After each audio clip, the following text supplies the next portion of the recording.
All right, everybody, welcome back to the Lions Pit podcast. I am your host, Nick Gomez. With me today is number 3 at FITAID and founder and CEO of Fortified Wellness? Fortified Brands. Fortified Brands, Erik Gundersen. How are you, man? I'm doing great, Yeah. Thank you so much for having me on here. I'm very grateful to be here and excited for this podcast. Yeah, man. Excited to have you on. We got connected by our good friend, Quillen. Great dude. Shout out, Quillen. Already off to a great conversation. I feel like we, cut an episode already.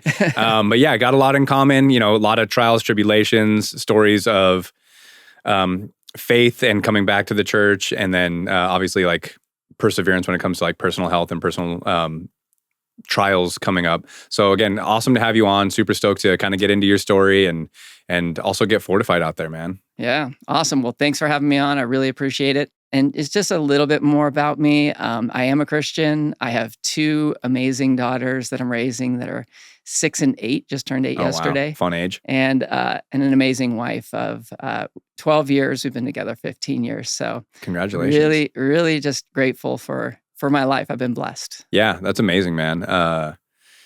And behind every strong man is a stronger woman. That's absolutely true. My wife is the CEO of the house, no doubt. Yeah, no doubt about that. But also, you got pretty big into CrossFit too, right? Yeah, absolutely. Well, I'm from Santa Cruz, California, where CrossFit started. So Annie Sakamoto is my trainer back in the day, Wow. and even when I was in Santa Cruz, there's. I know Eva, the workouts that were named after some of these people. And got involved in CrossFit back in, I think, 2010. And it's been a long journey, been a lot of fun. Yeah. And it's definitely changed my life. Dude, 2010, that is the super early days of CrossFit. Because Actually, I think it was 2008 because it's two. Wow. Yeah. Okay. Yeah. It was about 2-3 years before I started FITAID. Okay. And so, yeah, it's been a long run. That's probably in 2011, I worked for Reebok, and this was like when the Reebok Nano 2.0 came out. Yeah. So it was still pretty early in the CrossFit days, and man, we used to get the most ridiculous people coming in, like looking for like CrossFit shoes, and it was just a scene. And I got my first certification was USA weightlifting, so Olympic lifting. Nice. And so a lot of CrossFit instructors were getting that certification as well, and I'm not gonna lie, it gave me a very bitter taste in my mouth towards CrossFit when I'd see these coaches and these certifications. Yeah, I that's a little interesting. Also, back in the day, I just want to hit on the shoe thing because it's kind of funny. Back in the day, there was no real option. Yeah. When you first started, it was go in and find your best indoor soccer shoe. It was like your CrossFit shoe, and then like lifting barefoot or getting lifters was like a thing. Board shorts instead of like Noble or whatever the shorts that are out now. So I still kind of rock that same mentality, OG mentality, and I'm a huge proponent of not looking at the workout before I go in. But yeah, it'll ruin your day. It could, because in the cherry pick, you just have to go in and attack it. But yeah, the certification process is interesting. I never actually got certified, and it is interesting. There's CrossFit is, and the affiliate, how it works is sort of like, anyone can become an affiliate. And as long as you pay the fee and take the courses, you're an affiliate. Mm-hmm. There's good CrossFit gyms and there's bad CrossFit gyms. There's good trainers and bad trainers. Yeah, absolutely. And I've had all of the, everything from good to bad. And the good ones really care. And like Annie Sakamoto, straight up, she is the best trainer I've ever had because she really pays attention to form and programming, nutrition, everything. Oh, wow. And then you get the ones that just kind of are like, all right, everybody, let's we're all doing snatch, and you're looking at people doing the movements, and you're like, you're either going to hurt yourself or something bad's going to happen, and unfortunately, injuries do happen. Sure, absolutely. And so, yeah, it could be, I think, a little more strict, but I will say, at the end of the day, if it gets you into the gym and doing something, mm-hmm. that is so much better than doing nothing. And I always encourage people to scale back, mm-hmm. Remove your ego. I know you want to be at the top of the leaderboard, or you want to beat, the person that's next to you, but really be smart, scale back, listen to your body, and do what's within your range, because the best thing you can do, and I did 15 years or 12 years of basically like getting strong and then getting injured, getting strong and getting injured, right? This like peaks and valleys, where the way you get strong is just by consistently going to the gym every day and not getting injured. You will get stronger doing that versus, trying to hit a 1 rep max every 6 weeks. And so it's a mindset game, I believe. And you got to get into that. I think remove the ego. Yeah, absolutely. And you hit on so many good points there. Specifically, the good trainers and bad trainers. That's, first of all, that's going to be every gym, Yes. CrossFit or not. And so finding a good trainer, because my first exposure to CrossFit, I went to a gym to like tour it. And I showed up in like jeans. Again, I was just going to like see it. And the coach like insisted on putting me through a workout. I'm like, I'm wearing jeans right now. And so I already like, it's just like, it's such a bad experience. And then going to get the certification, and the guy that did, it was an in-person certification. This was maybe 2012, 13, around there. Actually, I'm sorry, probably like 2014. The guy was just this old school Olympic lifter, because it's an Olympic lifting certification. So he was really hammering like the importance of safety and like giving each rep the intent and the intensity, obviously, that it needs. So then once I started seeing CrossFit, and again, there were some coaches in there that were loud and obnoxious. So again, kind of leading on to that like bad taste in my mouth. But then like to see a snatch done, there are so many things that can go wrong. And so there should be like such intent put into a snatch. Since I've been coaching, there's been one athlete ever that I have instructed on snatches, and that's because he was going to compete in an event that had snatches. Other than that, like I love cleans. I think cleans are super beneficial, like athletically speaking. But again, that's any gym. Like scale it back. I tell all of my clients now, listening to your body is so much more important than listening to the program. 100%. And that's it right there. Yeah. And that's true for virtually everything in life. Always listen to your body. Mm-hmm. And we could get into that, but that has been one of the most important lessons in my life. Yeah, I bet. Especially your industry, and then obviously some of the things you've gone through personally. So we can get into that too. But I want to get into your journey with FITAID to start, and then what led you to where you are now. Yeah, so it was 2011, and a good friend of mine that I'd grown up with for many, many years, was starting a company, and he was starting with one of his buddies that he'd met, and it was called Party Pills. And I was like, oh man, that sounds like such a great idea. Supplements for kind of a hangover, right? Mm-hmm. And so they invited me in, and I was really excited to embark upon that journey. I thought there was great potential. I was like, wow, we're actually starting a supplement brand. This is so cool. And the conversation quickly steered away from that and into liquid.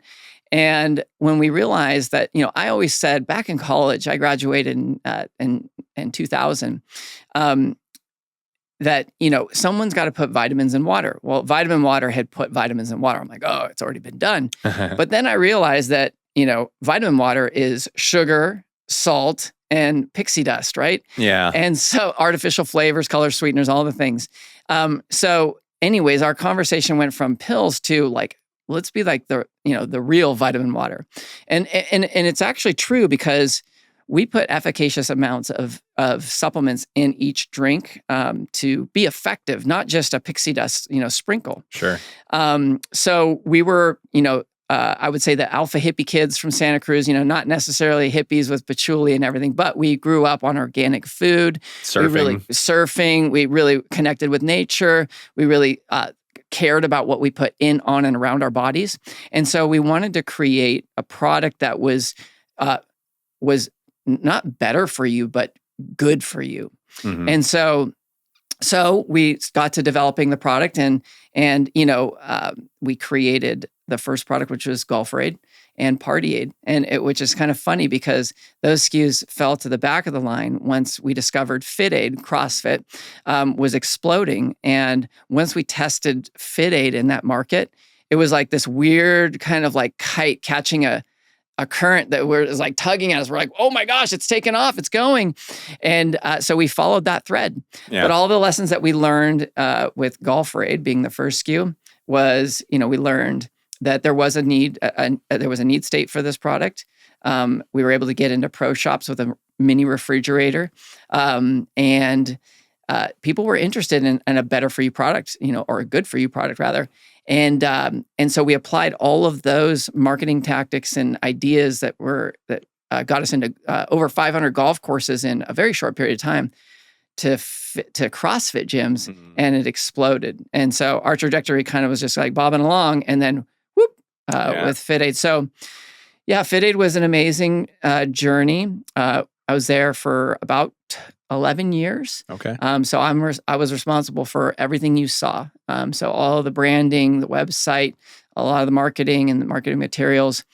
But when we were early founders, it was also fundraising, and it was, business relationships, and it was all the other things that came along with it. So, we all went into it with a high school degree, and we left with PhDs in marketing and business. And that is where I ended my journey with LifeAid and FITAID, and I embarked upon a new journey that was more based on real estate and consulting.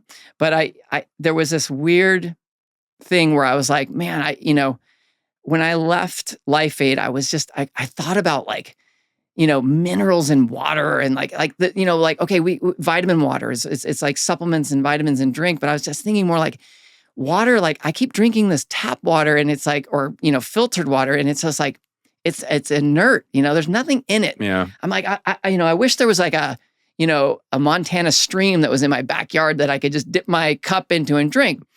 But then I learned it's like, even then you're still not getting a lot of minerals in the water. It's a lot more than you're getting from your, reverse osmosis system. Yeah, your ultra filtered water. Yeah, but there was this thing inside of me that was like, I want to get something where you can just add something to water, and boom, it gives you the minerals, like a really efficacious amount of minerals. I never did anything with that thought and that idea. Well, then all these other brands started to do it, and I was like, wow, this is exciting. And then I started trying them, and I realized that wow, this is incredible. This is something that has been missing from my life. But during my CrossFit journey and during LifeAid journey, we learned about fat being good for you, right? And wait a second, fat's good for you? I started doing the paleo diet early on. Rob Wolf was a mentor of mine, in a sense of that I really looked up to him and read his stuff and admired he had one of the first books on the paleo diet. And so I was like, okay, that's interesting. Sunscreen, in my opinion, it's probably more cancerous than sun is. I wanted to get your opinion on that. Yeah, absolutely. Yeah. And I'll dive into that. But sun is life. Everything on this planet grows for the most part through sun, some kind of sun exposure. When you block that out, you're limiting your body, but you're also putting this toxic bouquet of chemicals onto your epidermis, your largest, I don't know, is it an organ? It's like the largest part of your body. And it's sucking in all of that stuff. I don't believe in it personally. I believe in building your skin up to the sun slowly. And once you have, my arms never get sunburned. Why? Because they're always exposed to the sun. Yeah. But after winter, I take my shirt off. I'm I'm a little pale. I'll get fried. You got to build your skin up. So we were lied to about a lot of this stuff, right? And so when I started consuming sodium, magnesium, potassium, I was like, I'm a salt sensitive guy. If I eat sushi at night, I'm my heart's just racing, and I'm I can't sleep. So I'm salt can't be the solution. But I was introduced to my coach introduced me to my CrossFit coach was like, hey, how much salt are you drinking? I'm like, none. It's in my food, and he's like, no, you need more salt, man. You need high quality salt and magnesium and potassium. Mm-hmm. So I started experimenting with some of these hydration products, and I noticed a monumental shift in my health, not only with my endurance and strength, but also my mood, my mental cognition, my sleep improved. Virtually all of these different metrics that I've been focusing on for a long time to improve, suddenly it was like a major improvement. And this light bulb went off in my head. I'm like, well, geez, like what happens when you go to the hospital? Like, what's the first thing that they do? They slam you with 7,000 milligrams of sodium and and to boost your body, to bring it back to life. I would imagine under any condition. And so I realized that we've been lied to about sodium and salt. And so when I started consuming it, it changed my trajectory. I was competing at CrossFit fairly consistently and aggressively for 10 years. I'd do the open every year, and I'd always land in like the 500 to 700 range. And everyone's like, dude, that's great. That's awesome. I'm like, yeah, that feels great. But I'm like, it's not that great. You know what I mean? So last year in 2024, I decided to give it a go with this new supplement regimen. Of course, I added a couple other things too. I added creatine, which is a super supplement in my opinion. Absolutely. But not as much as I should have been when I was training. But I went from top 5 to 700 to 58 in the world. And so when I saw that change, I was just like, there is a lot more to this than just, a hydration product or salt and it was in that moment that I was like extremely surprised that we'd been lied to about this. Yeah. I started doing what I normally do is when I start taking a product or anything and I'm taking it religiously, I dig into it and I go, okay, what's really in this stuff? And, unfortunately, like the product I was taking, it's one of the biggest products out there. And and it was created by someone I really trust, found out that they use GMO maltodextrin flavor carriers in it. I was like, I can't do that. Like that's not part of my life. That's not part of my ethos. I've been consuming organic food and clean products most of my life. I can't do that. So we gotta find a different way. And so, and I was actually at that moment that I realized that if I was going to find something that was clean enough for me, I had to make it myself. Yeah. And that's when Fortified was born. That's awesome. Yeah. In that pursuit of excellence, right? Yeah. And so you guys just had your soft launch. Yesterday we're just teasing the content, getting it out there. We're aiming to launch on America's 250th anniversary. Hey, so July 4th. Go. Yeah. Yeah. So I'm really excited about that. I felt like we were going to do it a little bit earlier, but I was like, no, that's the day. That's a big, monumental, I would say marker in America's history. Yeah. And I'm really excited to launch on that day. Yeah. That's exciting. Kind of to tap back into what you're just saying about us being lied to. And then also speaking on creatine, I will never forget, and this is like the biggest realization that I had kind of in that same thing. I remember when I was in high school, people were like, oh, creatine steroids and you don't need to take it. Your body naturally makes it, blah, blah, blah, blah, blah. And now the more and more studies that come out on it, it's like, this is a super supplement. It's good for cognitive function, bone density. It might fight Alzheimer's, like all kinds of stuff coming out on that. Hormone regulation. Yeah. I'm even seeing things about cancer. Yeah. So, it is a super supplement. It's not just for weightlifters anymore. No. And it's something that my family consume. My wife and I consume it, and more people I know every day. People at the gym, like, the ladies at the gym that are in their 50s and 60s are like, I'm taking creatine and love it. So it's incredible. And I'm excited to be using creatine in our products. Oh, it's going to be in the product. Well, yeah. A spoiler alert, right? No, yeah. Spoiler alert. Yes. Behind the curtains. Look here. So I'll give you a quick little background and like how we're different product wise, but then how we're going to be different as a company. So we're LifeAid had these different functions, which was great, but they were all different names, and I saw that as a problem at the company. They still have that branding, strategy, and it's working. It's working really well. Hats off to Aaron and Orion. I mean, those guys have been running that company for 15 years, and it's really hard in the beverage space to be able to do that, to not only survive, but thrive. But I saw an opportunity where we could create function, but be branded under one umbrella, the Fortified hydration, Fortified brands, right? And so we're creating every day, which is going to be is our first function. It's going to be fortified with vitamin D3 and K2. Why vitamin D3 and K2? It's actually a hormone, but because it's one of the most, I would say, depleted supplements or hormones in your body, right? We learned that during the pandemic, that people that were going to the hospital were severely depleted in vitamin D3. K2 just helps absorb it into the bones versus into your arteries. Okay. It's very important to pair the two. I mean, it's like curcumin. If you take curcumin or turmeric alone, it's not really helpful. But if you take it with a pepper or, a cayenne pepper or just pepper, it absorbs in your body much more efficiently. And so we're creating that platform. We're creating energy because I was in the morning, taking my hydration, but then I'm throwing my pre-workout in there. I'm doing all my things, and 3 cups of coffee. Yeah, it was a cocktail, right? And so I was like, well, why can't hydration and energy live together and caffeine live together? And then our third SKU is going to be performance, which is going to be with creatine.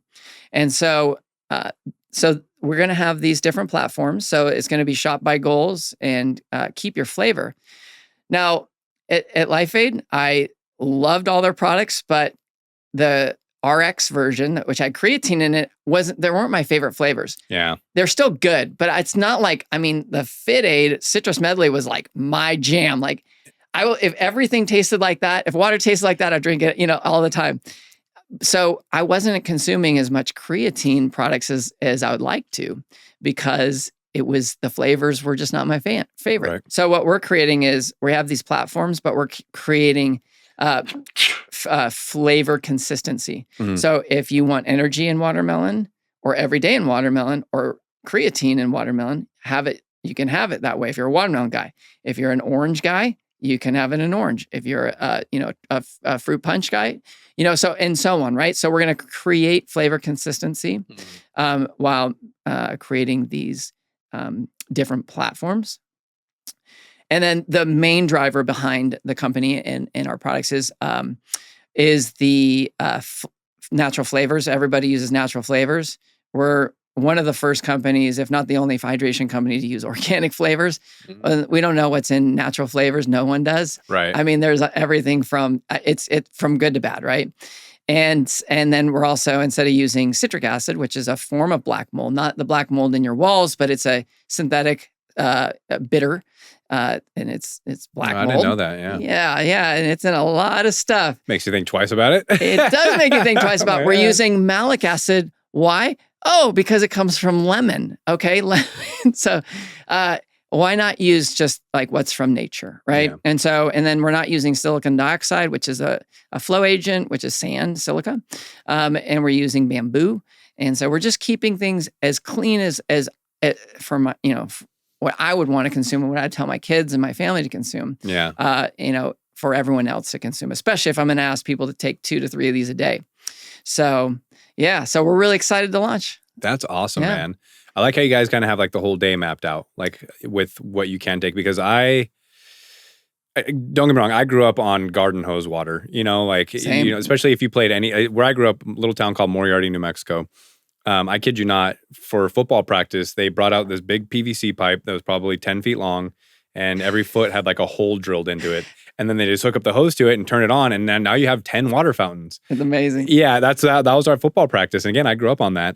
So now as an adult, and my friends back in New Mexico still give me a hard time because I recently went to a restaurant in New Mexico and ordered a Topo Chico. And the waiter looked at me like I said something totally bizarre. He's like, what do you want? I was like, a Topo Chico? He's like, I don't think we have those. I was like, oh, well, do you have like any sort of like sparkling water? He's like, I think at the bar we have like the club soda. I was like, just bring me some of that. And my friend's like, man, Austin's really gotten to you. And so what I'm getting at is now, like, I if I'm not drinking a sparkling water, like I'm looking for something to add to my water. And so the fact that you have like a full day mapped out of like, okay, you can take this when you wake up, this at this time, this at this time. Beautiful. And you can just imagine the line extensions beyond that, right? Something super funny on water. Our kids have become water connoisseurs, right? And we go out to a restaurant and they'll taste the water and be like, Dad, this is pool water. and I'm like, what? And so they call restaurant water that has, you can taste the chlorine or whatever it is in it, and all the weird toxic things. And then if there's like good filter water, it's devoid of that stuff. They call that human water. And they made this up on their own. And it was just like so funny how there kind of are these different categories of water. Now we have Dad's salt drink, and they're like, that's the best water to consume. Nice. And I was like, like they're just catching on to this stuff through, it's your unspoken word that the kids really pick up on. And it's what you don't say. It's how you act and show up every day. It's what you're doing. It's all your routines and things that they're watching that they pick up on. Yeah. I'm avoiding pool water, right? Yeah. I'm like, I tell my wife, like, oh, I can't drink that. Well, they see me, my visceral response to drinking that water, and they're like, that can't be good. Dad didn't like that. Yeah. And then they taste their water, like, whoa, it tastes weird. So they learn through like really more your actions than your word. Yeah. So pool water and human water and salt water. We have categories now. You're building little biohackers. That's right. You have organic food and you have conventional food. Back in the day it was just called food, right? Right. So, yeah. And the lies we were fed about that too. Oh my gosh. It just goes on and on. This is why we're really we want to appeal to the families that give a fuck. Yeah. I mean, that may sound a little harsh, but it's true. It's the people that are reading the labels, that care, that are just tired of, the ingredients, the gotcha ingredients that they're finding. I mean, I've been eating organic food for 20 years easily. And my wife's like, at first she's like, do we really have to shop at Whole Foods? I'm like, yeah, that's the one expense I will never compromise on. Uh-huh. We may not have new shoes and clothes and stuff like that, but we're going to have good food. Yeah. And so, but then to find that like in some of these like snacks that you buy at Whole Foods, well, what's the second, third, and fourth ingredient? Well, it's a seed oil, or it's it's citric acid, or it's organic enriched wheat. You know about enriched wheat, right? Yeah. And folic acid, right? So it's like we at our home, we make a lot of our food. We make our bread, sourdough. My wife does. Yeah, don't say we. Yeah. She's going to listen to this. The CEO of the household does. Yeah. She's making crackers, she's making bars, she's making chips, like all the things, right? We eat at the dinner table every night, and we make that a point. We've had to take matters into our own hands, because even the companies and people that you should be trusting, you almost can't trust. So we want to be a product that's the no worries product, that you can just be like, oh, no worries. Like whatever they produce, I'm going to consume because I just don't have to worry about that. We went through, we're on our third flavor house, because the other ones were either too expensive or said we couldn't do it, or had to add this ingredient or that ingredient. We can't do it with that. And I just said, all right, well, next. Until someone finally said, boom, this is, we'll try. And the funny thing is at the end of the formulation, the founder of the flavor house was just like, it's about time someone did this. Nice. And they produce other hydration products. And so, that's where, this is where we've arrived. That's awesome, man. I love that the intent behind the quality is there, because you see some of these companies, and don't get me wrong, I'm sure it's a lot of people's dreams to like start a company and then sell it off to, a Fortune 500 company. But I feel like every time that happens, and I've been even seeing like ads about it lately about, organic companies like Dr. Squatch got bought out by Unilever, and, a company that I used to work for, they got bought out by Unilever, and I instantly noticed that the quality went down. And it's just one of the things like you hate to see it. Like, it's called value engineering. And it's basically where they say, hey, this is a great product, but we can cut costs we can cut corners on all these little things. Yeah, it's going to be still like organic and whatever, but we're going to put a little more tapioca starch in here, or we're going to put a little more of this in there. It's like, and then the quality degrades. Mm-hmm. And so the value engineering is important to these big companies, but a lot of times what happens, they buy these small cool brands and then they tank or they don't do well, and then they slough off and they're gone. So yeah, we are building our company on integrity. The other thing that we're really focused on is building. Well, first of all, our mission statement is to. It's funny. Our mission statement is to inspire people to live better lives through body, mind, and spirit. Mm-hmm. And so that's our mission statement. So it starts with our product, right? Is kind of the gateway. It's like into like our introduction to you. So we're going to be giving you something that's extremely transparent. I feel like the word clean gets overused now. Like everything's clean now to the point where clean means nothing. Yeah. We want to be transparent. We want to be, this is like what you see is what you get. But then we want to build in a mindset component to the company where instead of value-added content like, here's the greatest recipe and here's the cool playlist to listen to, and here's whatever today's WOD, right? It's like we want to actually be building you up. There's a great a great email list that I follow called Daily Dad. And it's just every day, just like a little bit of wisdom, about being stoic, about raising kids, about, all the things.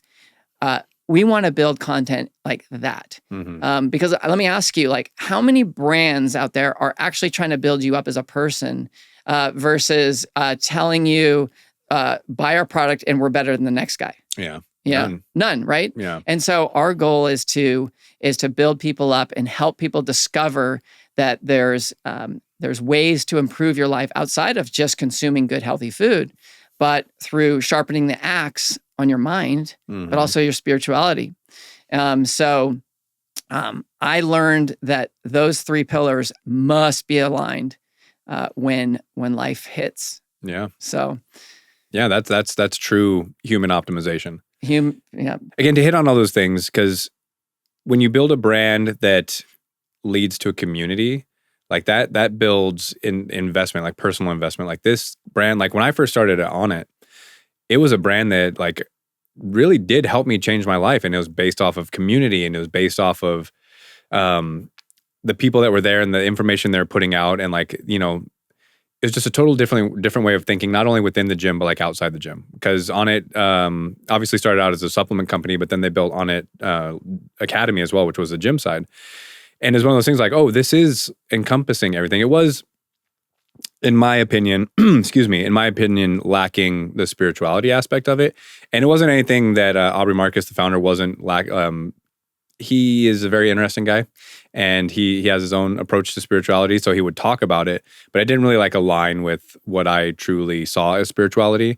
And he read it, but he also wrote a great book, and there was a lot of good stuff in that book that like I was like, okay, On It is just hitting on so many different facets that like it's something that I want to be a part of. And unfortunately, it's not necessarily that anymore, but building that community and building that buy-in, it's like it builds so much more than just a brand. It builds trust. Yeah. And that's what we're aiming to do, is just build trust, create a good product and supply the community with good content, good value-added information to help build yourself up and be inspired to be a better person through mm-hmm. mind, body, and spirit is in my opinion, that is our goal.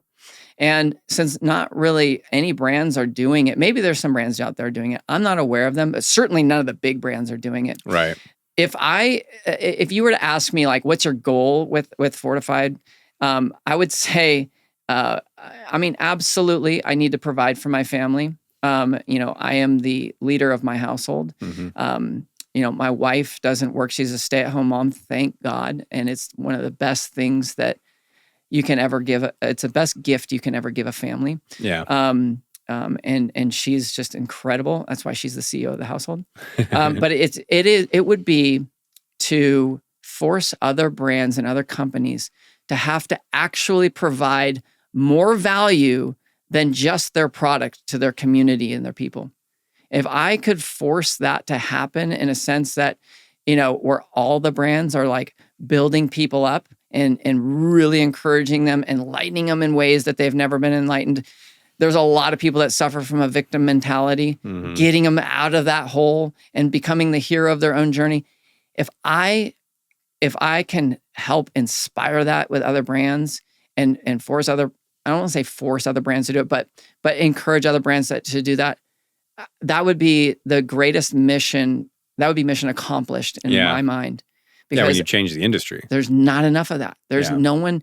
And you look at all these TikTok and Instagram and all these ads, it says buy, buy, buy, buy. And like I said, we're going to be doing that, but it's going to be buy into, right? Not buy, just buy. It's buy into this whole, mindset and way of life that I have been living for a good part of my life. I'd say the last half of my life. Yeah.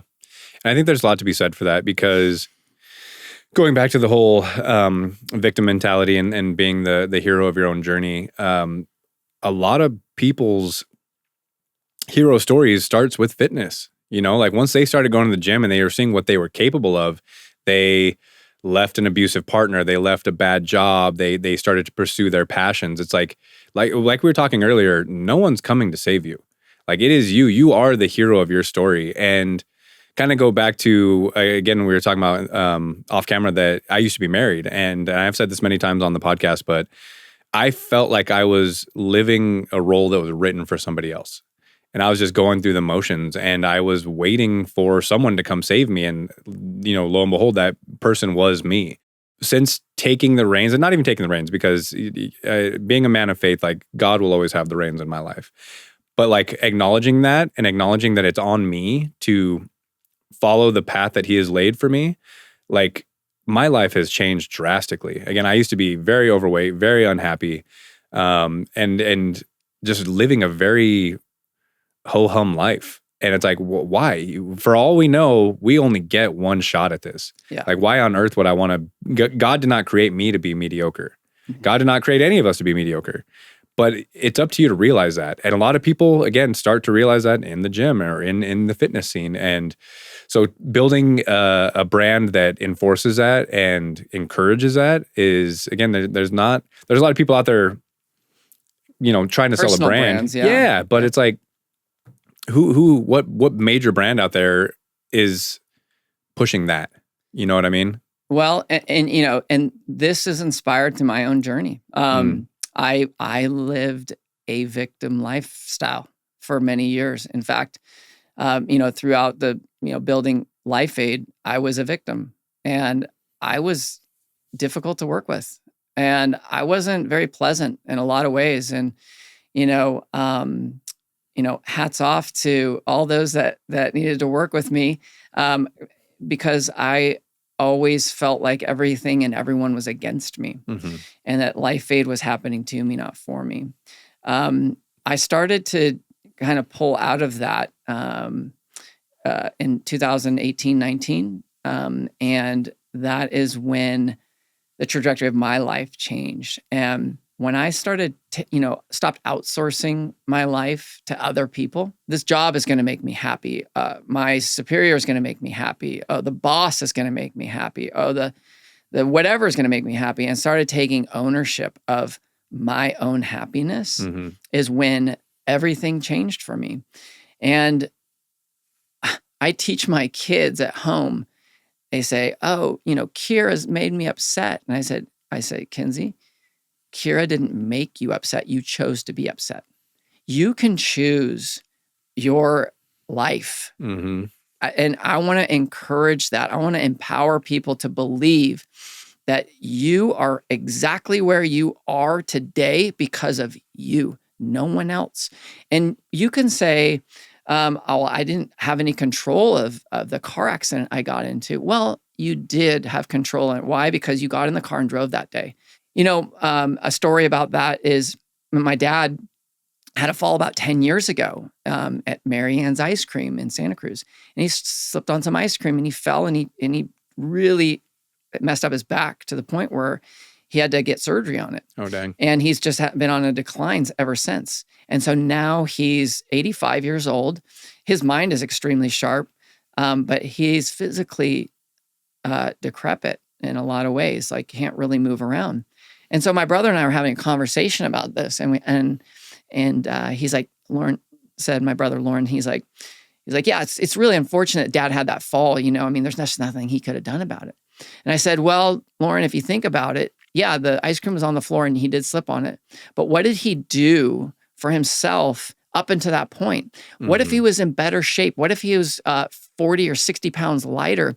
He may have caught himself and not injured himself, or maybe he would have gone to the hospital and recovered quicker and better. Right. He had a choice, but my brother was saying he didn't have a choice. Yeah. And I'm saying he absolutely had a choice. So when in my family, I learned that no one's coming to save you when my kids were doing swim lessons. And they were just little tiny 3-year-old kids. And the swim instructor would set them on the side of the pool and go, all right, Kinsey, who saves you? And she would say, I do.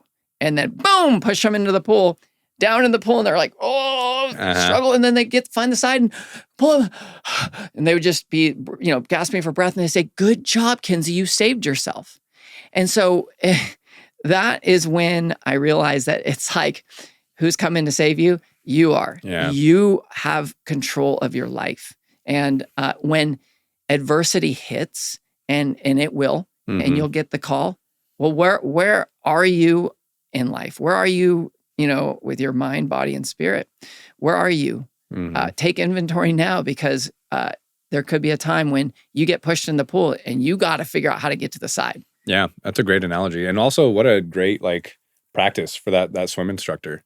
Yes. Yeah, that's such a valuable lesson. Oh, it's so empowering. Because I have a similar story with my mom. And it's one of those things, she's going through things now, and it's very unfortunate, but it's one of those things I'm like, 20 years ago, this could have been, if you started better habits, this could have been avoidable. And it's so hard to preach those lessons to someone that's going through it, because they don't want to hear that, but it's so true. Well, I lost my mom 12 years ago to cancer. She got inflammatory breast cancer, and she wasn't in the best health of her life, but she wasn't terribly, out of shape, or, she wasn't in shape at all, but she wasn't, but it was when she was going through it, I was like, Mom, stop drinking Diet Coke, stop doing this stuff. But it's hard to tell them in the moment, like you said. Yeah. That was an incredible lesson. I mean, the idea of permanence and I will say that, you want to tell them in the moment, but that was the first time I understood mortality and permanence. And it was it was a tough lesson to learn. I just, for everyone out there, I highly recommend that if you have a mom and a dad around, ask the questions, sit them down, talk the stories, do the things. Absolutely. Because when it's gone, it's gone. Yeah. Yeah. I mean, I'm so grateful, because I was telling you earlier, 2 days before my dad passed, I got to golf with him. Yeah, that's awesome. Yeah, so awesome. And that's a memory that I will forever have. And that's something that I've kind of lay that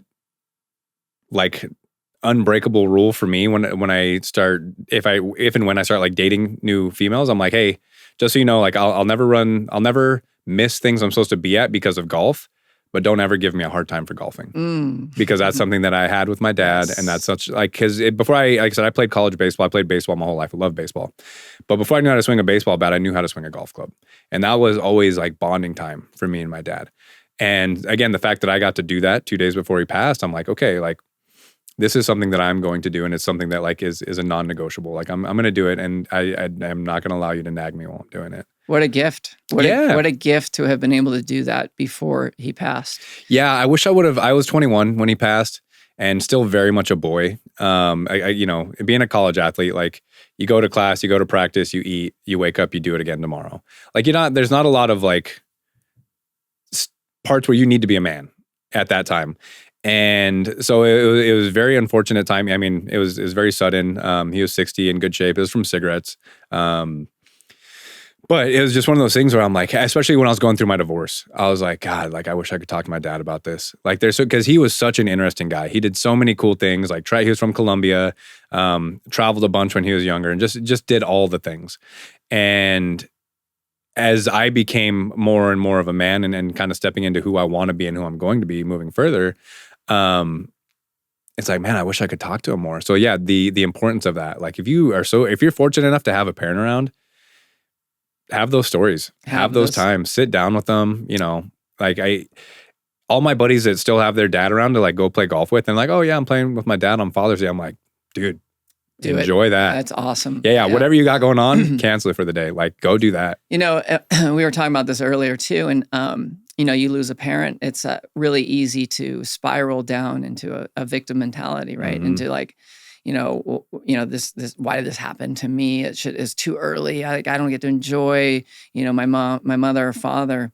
And I think I spiraled into that for a bit when I was at FITAID, and but it wasn't until I really started seeing the blessings that came of it, and really reciting the quotes that she would say, and the wisdom that she bestowed upon me, and then growing into the parent that I've become. It's like I'm like, man, this is my mom, and so unfortunately, a situation like that is going to teach you those lessons, and I really encourage everybody, just like you said, don't wait till it's not there to appreciate it. Do the work now. Yeah, and it's work. Yeah, it's work, right? Because you gotta sit down with them. You gotta ask questions. It's part of sharpening the axe in every part of your life, whether you're working on fitness or eating good food or whatever it is that you're doing. It's all work, but it's all necessary and it's all important. So yeah, especially having two younger kids yourself, like you understand that like you're choosing now to be a healthier dad moving forward for your kids. Oh, you're going to be able to play with them longer. You're going to be around longer, God willing. Obviously willing. Still things can happen. Yeah. And there's unavoidable things that we will cross, but you're setting good groundwork, and you're also, again, especially with like the nutrition and the supplementation, like you're setting such a good example for your kids moving forward that they're going to be like healthy individuals themselves. And I'm so grateful that my mom is still around, because I am having those talks with her now. And especially like hearing stories about my dad that I didn't know. Yeah. And talking to her as an adult now, I'm like, this is so wild to me. It's so crazy. Yeah, it's so different because, they'll tell you stories about how they met or whatever when you're younger, but then as an adult, you might hear a different part of that story. You're like, no freaking way. I was like, Dad did that? Like, what? Like, oh my God, that's so great. Like, it's so great. So again, yeah, very fortunate that my mom's still around and still has her wits about her to like have those conversations. So it's so important, man. So important. And I say it all the time, the hard way is the easy way. It's not easy to show up as a dad every day. It's not easy to show up as a son or a daughter. It's not easy to be healthy. But if you do the work now, which is the hard way, it's easier later on. Yeah. You have a better relationship with your kid. You have a better relationship with your sibling or parent. You have a healthier life, a better platform, if adversity hits. I learned that early on with a buddy of mine that got a dog, and I'm like, dude, why do you bring your dog everywhere? You bring it to the parties, you're bringing it like in your car, like everywhere. He's like, yeah, because if I do all the work now, I don't have to worry about my dog later. One whistle, and he's like right by my side. And I then got an Australian Shepherd, did the same thing, and learned like, oh my gosh, like if you put in the time early on, later on you don't have to deal with it as much. Yeah. And so, yeah. Do the work, put in the time. The hard way is the easy way. Yeah, I like that. Earlier you spoke on when you started to kind of change your mindset from like victim to hero. You said it was around 2018, 2019? Yeah. Yeah. How long of a time was it between that and then your own cancer journey? Wow. Yeah. So. Well, I mean, like, when did you get diagnosed with cancer? So my cancer diagnosis was at 2025 in October. Okay, so not that long ago. No, this is recent. Yeah, very recent. Okay. yeah, I would say I was building myself up when I was still at FITAID. I was building myself up and out of that rut. But I was, there was a good 3 or 4 or 5 years where I was still in a rut and I was still like fighting that victim mentality. It wasn't until I would say, 3 or 4 years ago where I feel like I really got a hold of that, and a grasp. And by the way, I have to fight it every day. Absolutely. And we all do, right? Mm-hmm. So the hard way is to meditate, is to pray, is to get time for yourself. It's to listen to podcasts, read books, do all the things. That's the hard way. Mm-hmm. The easy way is to kind of be like, oh, I'm fine. I am who I am. I'm good. Yeah. No big deal.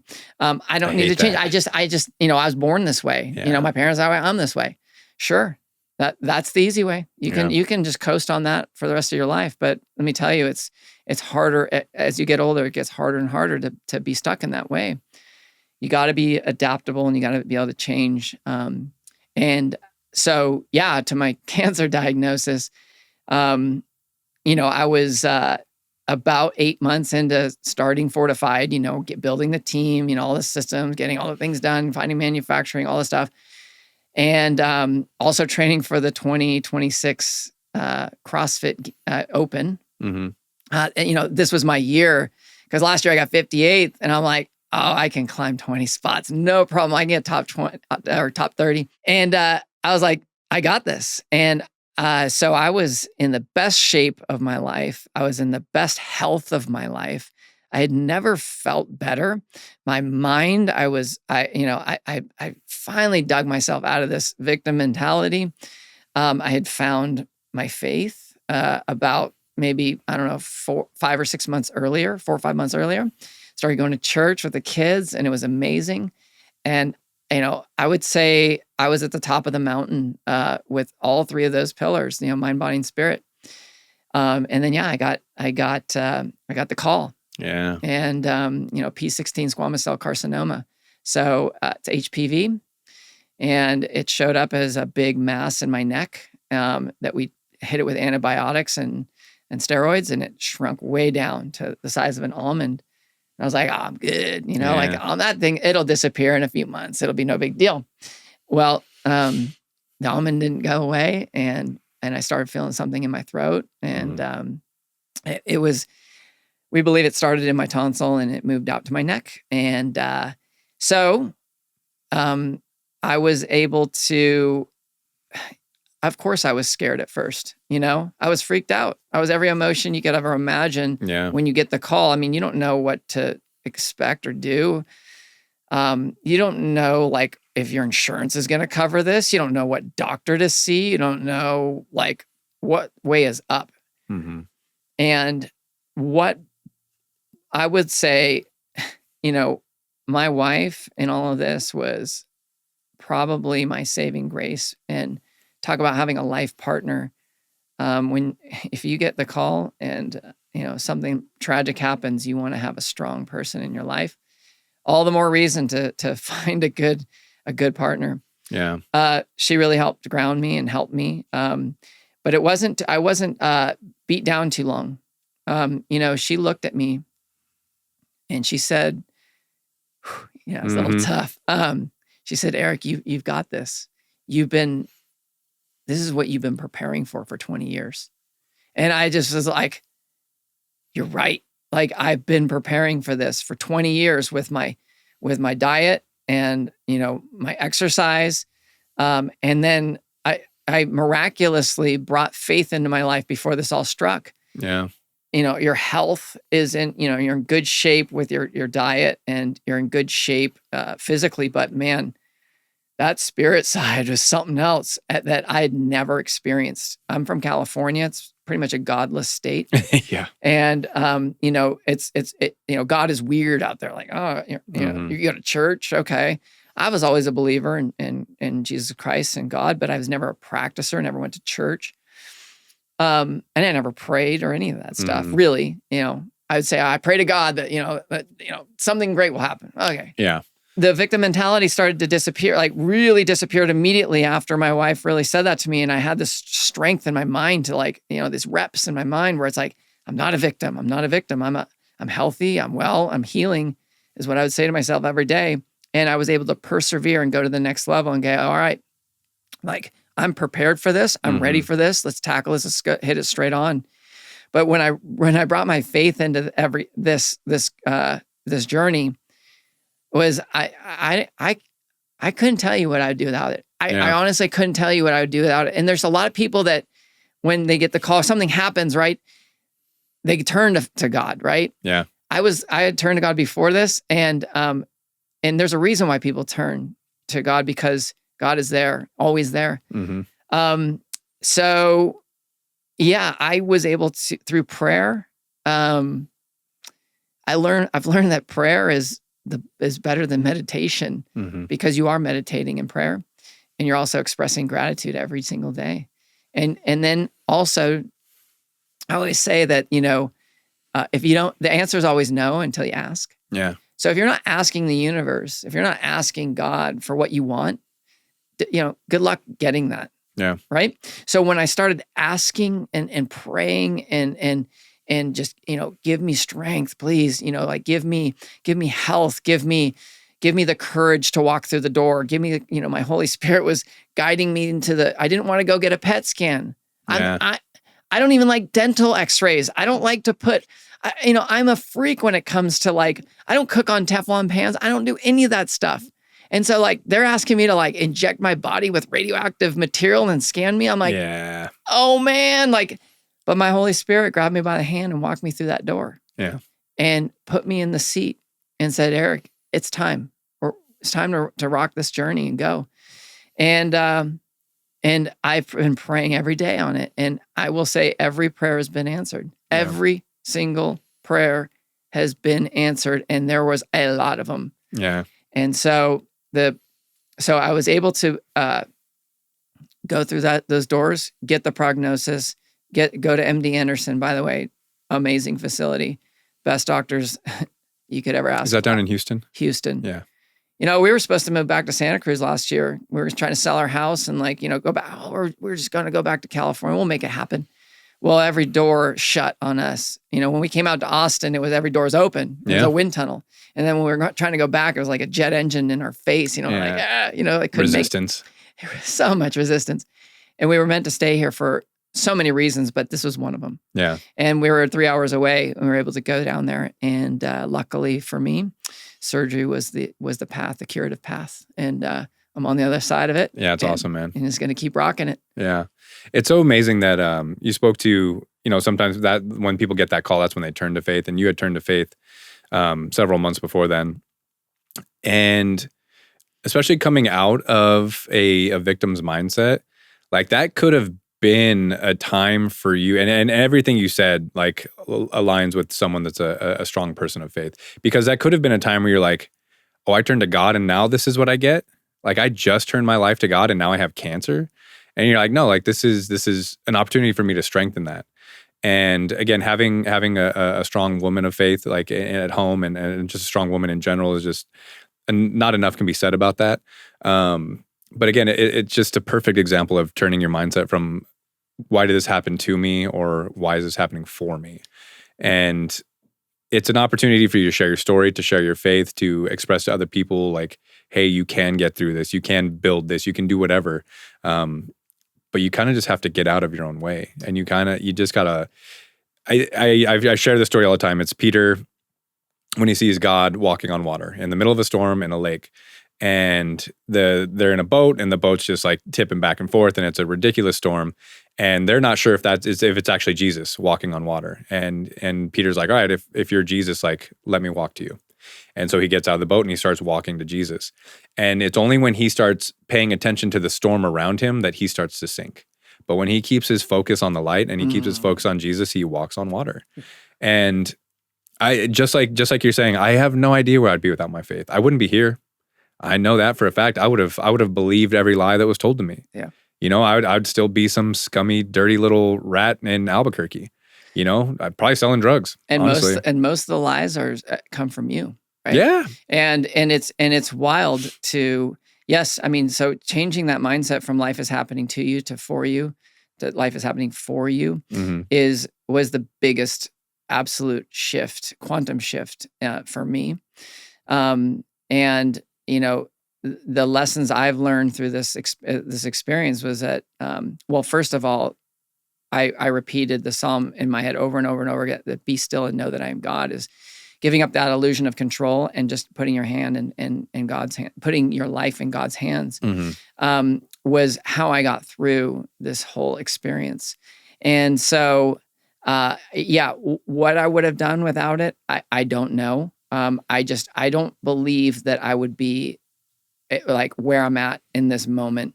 I encourage everybody to, it changed my life and in a meaningful way and in a very obvious way. And I want to encourage people to find that. And so, my message is going to really be, like I said before, was like, where are you with your mind, body, and spirit if you get the call? And I absolutely, I couldn't encourage enough people to find faith. Then now, I'm a living testament. Yeah, and there's you're starting to see it more and more celebrities, athletes, like kind of coming back to it. Even Joe Rogan, to have Joe Rogan speaking on it, and Joe Rogan going to church, who openly mocked the Christian religion. It's a change in the tide. Like things are turning, and I'm the same way. I'm a very overall very calm, like peaceful person, and every time I have friends or family or whoever like come to me like, man, I don't know what to do right now. I'm like, pray about it, and then give it to God and do what you can do. Control what you can control. Give the rest to God. I love that. And so I like to tell people that having faith and the power of prayer is like an unfair advantage. And I after FITAID and before starting Fortified, or when starting the whole transition, I was just like, okay, what are these high performers in this world, athletes and business people and all these, what do they have that I don't?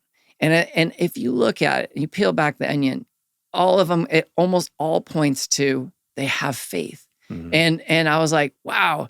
And when I was like, I was brought to the church through a life experience that happened that everybody's aware of.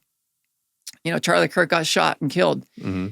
Wherever you stand on his person, that doesn't matter. But the one thing that he did say that really caught my attention was, men, you're the spiritual leaders of the house. You're the leader of the household.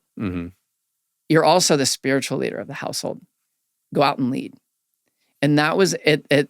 It basically was a call to action for me, where I said, it was like 2 days later or 3 days later, I'm like, we're going to church. Let's go, kids. We're going. I was like, whoa, we are? I'm like, yep, we're going. And we went, and we haven't stopped since. And my daughter's birthday was yesterday on Sunday, and she's like, we're going to church. And my wife's like, well, but we have a whole party to prepare for. Like, like this would be the day to take off church. And she's like, no, Mom, we're going to church. And so we went to church and then had our party afterwards. And so you as a man, you got to be strong in the family. I think that, unfortunately in our country, we have a lot of weak families because of weak men, and there's a lot of strong families of strong men. The family unit is so important. I think it's overlooked, and I think that it's really easy to give up on your marriage. It's really easy to give up on things. Instead of, like, the hard way is the easy way. If you're in a marriage, typically, not always, typically, just remember where you started, right? Most people meet and they're in love for a reason. It's harder to try and make something work than it is to leave. To make it work than it is to leave. Leaving is the easy way. The hard way is to really like go through the storm. And I'm not saying that this is true for everybody. I come from a divorce. You come from a divorce, right? You were young, I was young. But it's harder to go through that storm. Like you were saying, the buffalo, they run right at the storm. Why? Because they can get through the storm quicker than if they turn around and ran away. The storm's still chasing them. Storm is going to chase you. Yeah. At Landmark Forum, I learned that you go with you wherever you go. So whether you're in a marriage that failed or a relationship that failed, well, guess what? You go with you. You go with you to the next one. And all your problems and insecurities and victim mentality, other things go with you, right? And so there's nothing more important than a cohesive family unit and keeping that together. And I found that faith is probably one of the most important pillars in that family unit and structure. And it used to be many, many years ago. And it's been slowly creeping out of the family unit. I've been wanting to write a book for a long time called Me First, Kids Last. And this is before I had faith, but I still believe it because it's like, in the event of a plane crash, right? Put on your mask first. I say that all the time. And then save your kids or save the people that can't save themselves. What I believe is that you have to save yourself. No one's coming to save you. You have to save you. How do you save yourself? Well, I believe that you have to have a strong mindset, but that's B. A is, I believe faith is paramount to that success. Now, some people can do it without it, and that's fine. And I have no problems with that. I did it for many years, but it didn't work out as well for me. Yeah. But having faith, but then making sure you're whole. If you're whole as an individual and you're strong as an individual, well, guess what? You can apply that to your relationship. Yeah. And if your wife or your partner is willing to do the work too, to make themselves whole, well, guess who benefits? The unit, the family unit, the husband and wife. And then if your husband and wife and relationship is solid on solid ground, well, guess who just automatically benefits without even doing a thing? Your kids, right? Why? Because it's not what you say to your kids, it's how you show up every day. And so but a lot of people do it in the inverse. They most divorce happen between, I think, 6 and 8. And then like when the kids are between the age of 6 and 8 and when the kids are 18 and out of the house. Why? Because between 6 and 8 is when it gets really tough. It's really hard to like raise kids in this age because, nap schedules change and they're starting to go to school and all this stuff, right? You're shuffling them around. What happens is parents put the kids first. And you can't do that. You cannot put your kids first. You must put your faith in yourself first, and then your relationship, and then the kids automatically will benefit. Yeah. And so I truly believe that if you have those three, the first two components aligned, the third one just happens automatically. Yeah. And so I'm all about strong families, strong men, strong women, and building strong families. Yeah, that's so funny. I literally use that analogy all the time. Like you have to fix your face mask before you can help the person next to you. It's so important. Oh, it's so important. And it's kind of the same thing. Like you go through a storm so that you can help others get through their storm. Yeah. So that's you working on your marriage, your relationship, yourself physically, mentally, spiritually. That's a storm. Yeah. And you're going through that storm so that your kids will benefit from that, or your family will benefit from that, or whatever the case may be. Like I tell people all the time, like people ask me like, well, why do you work out or why do you train so hard? It's like, I got to help my sister move next week. No one else is going to do it. Right. Like I have to go like carry stuff down the stairs and like but again, that is like, I try to better myself to help the people around me. And that is a literal example that I'll use. It's like, yeah, I'm helping my sister move, or I'm, taking her kids to t-ball practice, whatever the case may be. Like I'm doing it so I can help the people around me. I don't care. Sure. Do I want to look good or perform? I want to perform well, obviously, but I want to be healthy. I want to be strong. I want to make sure that when I get the call, whatever the call may be, whether it is help move or hopefully nothing more severe down the line, which obviously, those storms happen, but it's like, I want to be as prepared as I can be. And, shout out to Mike Bledsoe, a friend of mine, lives here in Austin, amazing guy, spoke at a lot of the LifeAid retreats. And that's how I got to know him. He's really good friends with the president. And he gave a talk at one of our retreats, and he talked about the importance of like the summit and the journey, right? And so why do you do all these things? So you can be ready for when you get the call. But a lot of times people want to get to the top, to be like, oh yeah, hooray, I made it to the top. This is it. This is like the final destination. But what he talked about was that the journey is the summit. The summit is just another checkpoint along the way. And he used this analogy of chopping wood and carrying water. You have to chop wood and carry water all the way up the mountain. And what happens when you get to the top of that mountain? You chop wood and carry water, and you continue to chop wood and carrying water. It never ends. The journey never ends. There is no summit. It's all an illusion. So you have to make sure you're constantly sharpening the axe with yourself and checking in with yourself. Because again, you can be in a marriage and you can forget about yourself, and suddenly, you're not chopping wood and carrying water. Well, guess what happens? The family starves. The wife's depleted, and she's like, I'm out. Or you get to the end of 18 and the kids are out, and your wife or your spouse looks at you and goes, "Who the heck are you?" Yeah. You haven't been doing the work. So it's not like get the kids raised and out of the house is like the summit. No, the summit is the journey, and it continues all the way through. And believe me, when the kids move out, life begins in a different way, right? And you got to continue to chop wood and carry water. Yeah. So you got to always keep that axe sharp. Yeah, and there's a great Abe Lincoln quote that goes with that. If you give me 6 hours to chop down a tree, I'm going to spend the first 4 hours sharpening the blade. That's amazing. Yeah, and again, it lines up perfectly with that. Love it. Yeah, and I have a friend, very close personal friend, that I'm kind of helping guide through their own religious journey. And I always tell them, like in the order of like what it should be, I'm like God, wife, family. Yes. And she's like, no, I don't think it should be like that. I don't think it should be. I was like, no, like this is a hill I will die on. I was like, it's God, it's wife, it's family.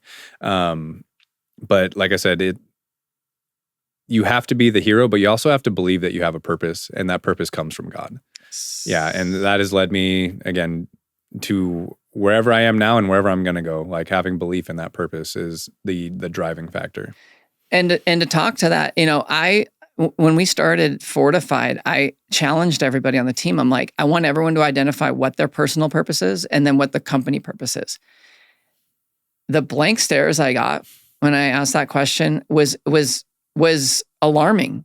Because why was it alarming? Because I didn't even know what my purpose was at that moment. And so, but I've always known that I've wanted to help people.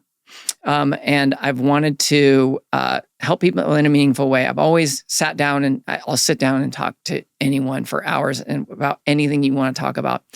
But I want to help. 1-to-1 is great, 1-to-2 is great, but 1-to-many would be more impactful. And just through my journey of starting Fortified and all the things that I've thought about, getting through my victim mentality, finding faith, and going through cancer, is my goal in life is just truly to help people, help people thrive, inspire people to live and be better versions of themselves through mind, body, and spirit. And so I found my purpose in this, and I believe that it is God's purpose. Yeah. It is my purpose. And so, but I apply that to every facet of my life, with myself, my wife, and my kids, the company, the people we serve, the community, friends everywhere, the church. It's like, I'm finding that now I know what my purpose is. And you're right.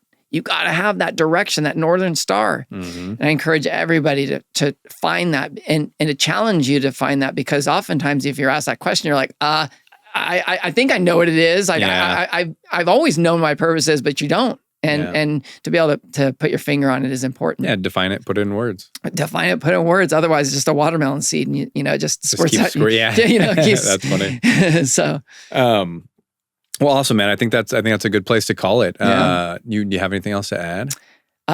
No, I'm just very grateful to be here. Very grateful to have met you. And extremely grateful for the journey that I'm on, and excited to see what comes of it. Yeah, man. Yeah. So July 4th. July 4th, baby. We're launching on America's 250th birthday. I'm really excited. And I couldn't think of a better day to launch a Yeah. company. I'm sure a lot of companies are going to be launching on that day. Yeah. Yeah, but it sounds like yours will stand apart. Again, having those pillars, it's just a recipe for success. Yeah, absolutely. Well, thank you very much. And I look forward to checking in with you down the road. Yeah, for sure, man. I appreciate you coming on. It's been awesome having you out, hearing your story again, sharing. Always fun to share. It always feels so rewarding and fulfilling to share stories of faith. It's good to see other men out there leading by faith, and because it's not easy. I mean, you're literally, taking leaps of faith. It's called that for a reason, because you don't know what's coming, but you just know it is coming. And what's weird is like, now that I have faith, I see why people are really reticent about having faith in the public eye. And, we're not going to be a faith we're not going to have crosses on the website or anything, but we're going to talk about it. And we're not going to be afraid to talk about it. I'm talking about it right now. Yeah. And I want that conversation to be more of a conversation, because it's been worked out of the conversation. Yeah. And it's time to lead men spiritually. And you are the spiritual leader of your own domain and of your home. Yeah. And it's time to get out and lead. Amen. Yeah. Amen, brother. Appreciate you coming on. All right. Thanks again for tuning in, everyone. This is the Lion's Pit Podcast. I am your host, Nick Gomez. Super grateful for Erik Gundersen coming out. Check out Fortified. Sorry. Live Fortified. Live Fortified. Yeah. Where's the Instagram? Where can these people find you? Well, we're Drink Fortified on basically all the social handles. Okay. We're also Drink Fortified online, but we have the URLs. The main URLs Live Fortified. Live Fortified. All right, cool. Yeah, check them out. Also, check out Set, SETT. Go to getset.co. There's a new nicotine alternative pouch. So if you're trying to quit nicotine, or you're just looking for something to help with your cognitive function and your energy, give them a shout. Use code THEPIT at checkout.